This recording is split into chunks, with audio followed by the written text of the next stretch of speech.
በመጨረሻም እንግዲህ ሀምነን ሁሉን ነገር የሚያደርገው በደመ ነፍስ እንደሆነ ለቢኒ ይነግሯታል።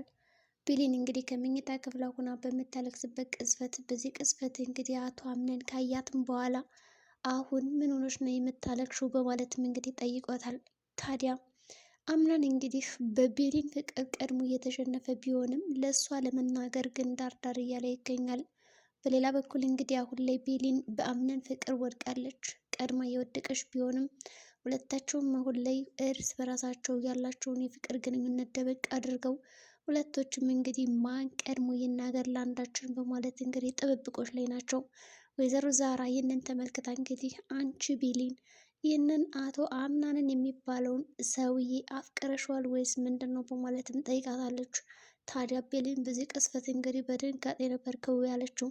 እናም ወይዘሮ ዛራ ያየችውና የተመለከተችው ነገር እውነት ሆኖ ካገኘችውም በኋላ ይኸውልሽ አሁን ላይ እሱን ከውድድሩ አሸንፋለሁ በማለት እንግዲህ እልህ ውስጥ እየገባች ነው። ታዲያ አንዳንድ ጊዜ እልህ ውስጥ የምትገቢባቸው ነገሮች እያንዳንዱ ዋጋ ሊያስከፍሉሽ ይችላሉ። ስለዚህ ይህንን ነገር ማድረግ የለብሽም። ለምታደርጋቸው ነገሮች እያንዳንዱ ጥንቃቄ ብታደርጊ አስባለሁ፣ እንዲሁም ደግሞ መክርሻለሁ በማለት እንግዲህ ጉዳዩን ለቤሊን ስትመክራትም ነበረ። ቤሊን በወቅቱ አዎ ወድጀዋለሁ የሚል ሀሳብ አልነገረቻትም።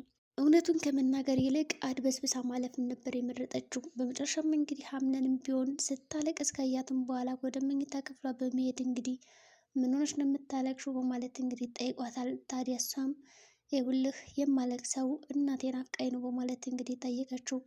እናትሽ የት ናት በማለትም ጠይቋታል። ታዲያ እናቴ የት ናት እንግዲህ የሚለውን ጥያቄ ከጠየቃትም በኋላ እሷ እናቴ የት እንዳለች ባውቅማ ምን አስዋሽ ነበር እስካሁን የሚል ሀሳብም ሰጥተዋለች። ሆኖም አይዞሽ በማለት እንግዲህ እሷን ለማባበል የሚጥርበት መንገድ እና እንዲሁም ደግሞ ያደረገው ጥረት በጣም ደስ የሚል ነበረ።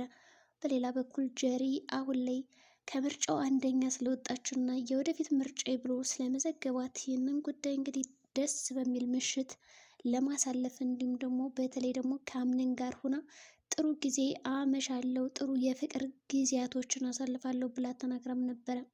ነገር ግን እሷ እንዳልሰበችው አልሆንላትም።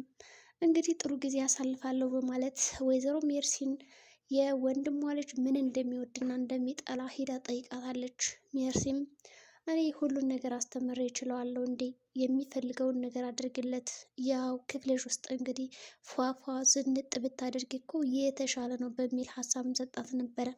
ታዲያ እንግዲህ ይህንን ሁሉ ሀሳብ ከሰጠቻት በኋላ ይችሽ ምንድን ነው ያለኔ መንቀሳቀስ አትችልም ወይ ፍላጎቷ ምንድን ነው በማለት እንግዲህ ወይዘሮ ሜርሲም ጥቃትም እንዲሁም ደግሞ ተንኮሳም ስታደርስባት ነበር። እንዴት ነው ይች ልጅ ነገሯ?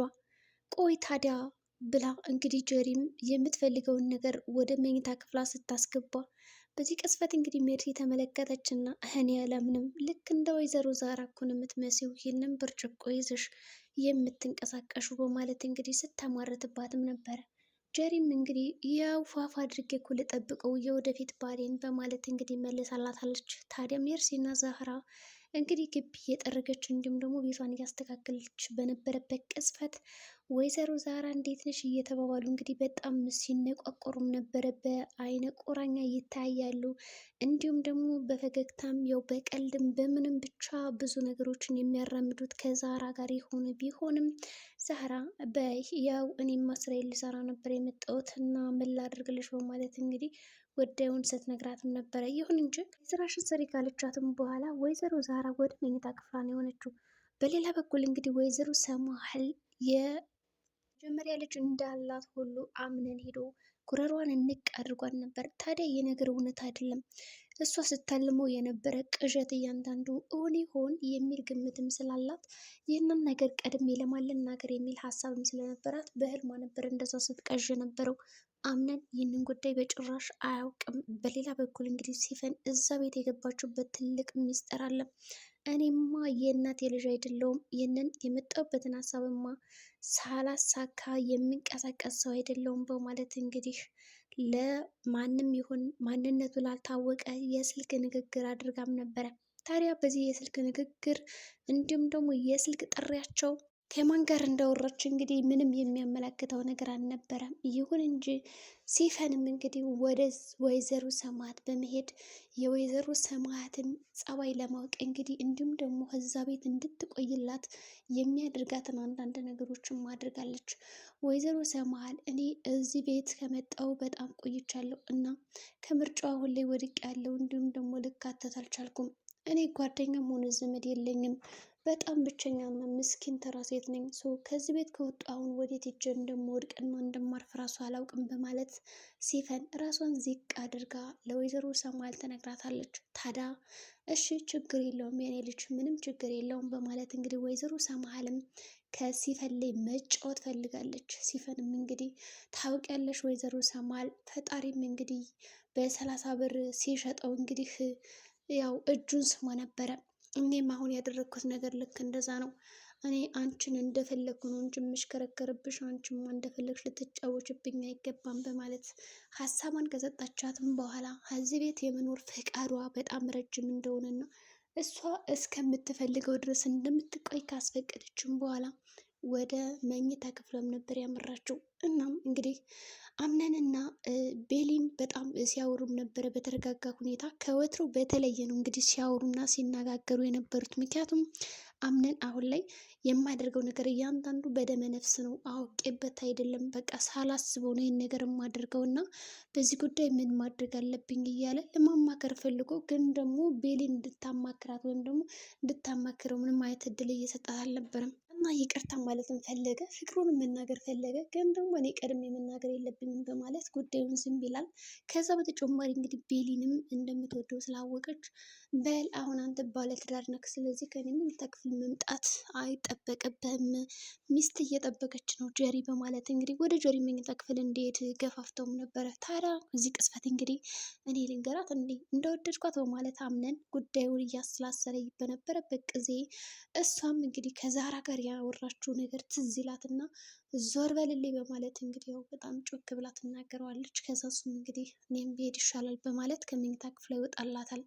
እንግዲህ ያው ጀሪም ከአክስቱ ጋር ያንን ነገር ድብና አድርጋ ጠጥታ ጠንብዝ ብላ ሰክራ ነው እንግዲህ የነበረችው።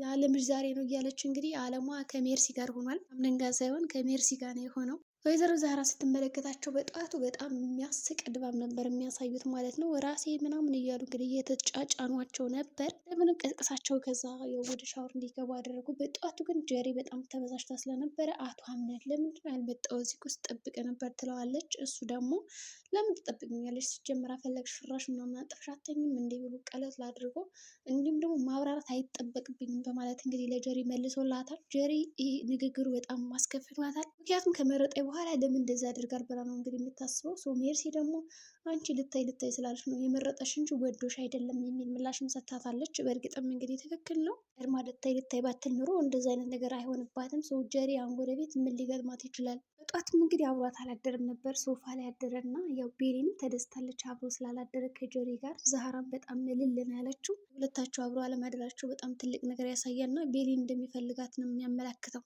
ቅስፈት እንግዲህ ሁለታቸውም ተደስተው ወደ ቁርስ መጥተዋል። ቁርስ ላይ ግን ያልጠበቀው ነገር ነው የተከሰተ። አምነን ነበርክ የት አድረ ነው የሚል ጥያቄ ተጠይቋል። አምነን የት አድሬ ነው ሊል ይችላል።